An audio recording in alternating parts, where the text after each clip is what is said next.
Hello viewers, আসসালামু আলাইকুম। স্বাগত জানাচ্ছি বিডি সাদিয়া কুকিং স্টুডিওতে। আজকের আয়োজনে রয়েছে হুইপ ক্রিম।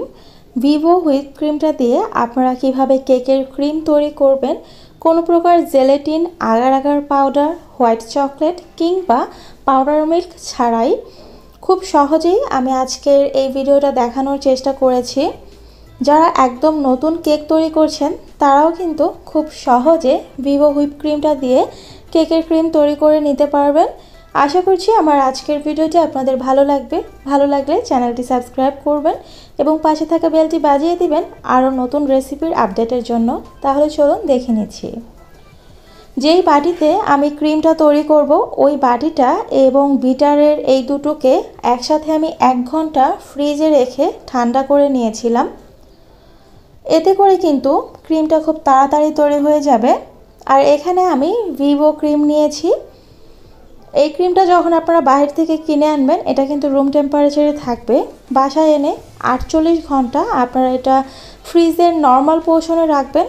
কোনোভাবেই কিন্তু এটাকে ডিপে রাখা যাবে না।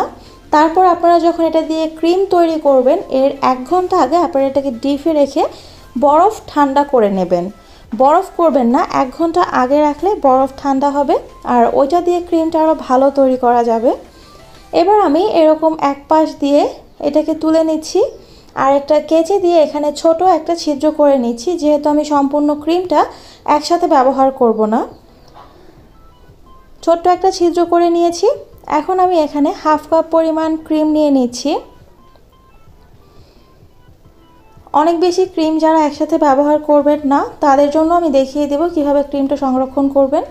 ছিদ্র বরাবর এটাকে এভাবে চাপ দিয়ে আমি কসটেপ দিয়ে আটকে দিচ্ছি।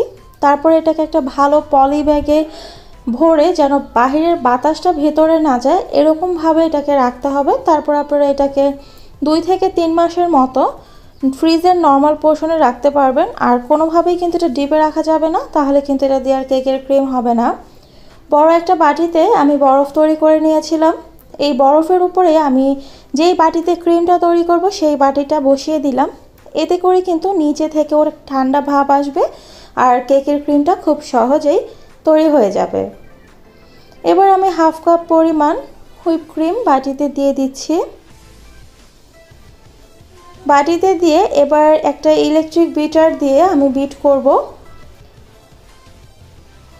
বিটারের স্পিডটা কিন্তু মিডিয়াম রাখতে হবে। আমার বিটারে 1 থেকে 5 পর্যন্ত স্পিড আছে, আমি 3 দিয়ে বিট করছি। আর সম্পূর্ণ সময়টা কিন্তু 3 দিয়েই বিট করতে হবে, অনেক বেশি স্পিডে দিয়ে এটা বিট করা যাবে না। ভিভো হুইপ ক্রিমটা অনেকটা সময় ধরে বিট করতে হয় না, 8 থেকে 9 মিনিট সময় বিট করলেই কিন্তু ক্রিমটা পারফেক্টভাবে হয়ে যায়। এই পর্যায়ে আসার পর এবার আমি এখানে চিনি দিচ্ছি। এই ক্রিমটা হালকা পরিমাণে মিষ্টি থাকে, তাই কিন্তু চিনিটা একটু বুঝে দিতে হবে। আমি এখানে 1/4 কাপ পরিমাণ চিনি নিয়েছি, তবে সম্পূর্ণ চিনিটা একবারে দিচ্ছি না, অর্ধেক পরিমাণ দিয়েছি। এখানে কিন্তু আপনাদেরকে চিনির গুঁড়াটা ব্যবহার করতে হবে, আস্ত চিনি ব্যবহার করা যাবে না। কারণ আস্ত চিনি ব্যবহার করলে যখন চিনিটা আপনারা এখানে দেবেন চিনিটা গলে পানি বের হলে কিন্তু আপনাদের ক্রিমটাও লিকুইড হয়ে যাবে। সেজন্য অবশ্যই এখানে আপনাদেরকে গুঁড়া চিনিটাই ব্যবহার করতে হবে। চিনিটা দিয়ে বিট করে নিয়েছি। এখন বাকি যেই চিনিটুকু আছে সেটা দিয়েও আমি খুব ভালো করে বিট করে নিচ্ছি। আর আবারও বলছি, এখানে কিন্তু স্পিড বাড়ানো যাবে না, আমি এখানে মিডিয়াম স্পিডে বিট করছি। আপনারা দেখে নিশ্চয়ই বুঝতে পারছেন। খুব বেশি ওভারবিট করে ফেলা যাবে না, যদি ওভারবিট হয়ে যায় তাহলে কিন্তু কেকটা অনেকটা ফ্লপি টাইপের হয়ে যাবে, তখন ওই ক্রিমটা দিয়ে ভালো করে কেক ডেকোরেশন করতে পারবেন না। তাই একটু বুঝে আপনাদেরকে বিট করতে হবে। সাধারণত 8 থেকে 9 মিনিটের মধ্যে এই ক্রিমটা পারফেক্টভাবে হয়ে যায়। আমার ক্রিমটা কিন্তু হয়ে এসেছে, আপনারা দেখতে পাচ্ছেন। আর সেজন্য আমি নিচে বরফের যে বাটিটা দিয়েছিলাম সেই বাটিটা সরিয়ে নিয়েছি। এবার আমি বিট করা অফ করে দিচ্ছি। আমি 8 মিনিট ঘড়ি ধরে বিট করেছি, দেখতে পাচ্ছেন যেটা কিন্তু বিট করা হয়ে গেছে। ক্রিমটা পারফেক্টভাবে হয়েছে কিনা এটা বোঝার আরেকটা উপায় হচ্ছে, যখন আমি এরকমভাবে তুলছি এখানে কিন্তু কোনো কোনা বের হচ্ছে না। যদি কোনো কোনা বের হয় তাহলে বুঝতে হবে যে ক্রিমটা পারফেক্টলি হয়নি।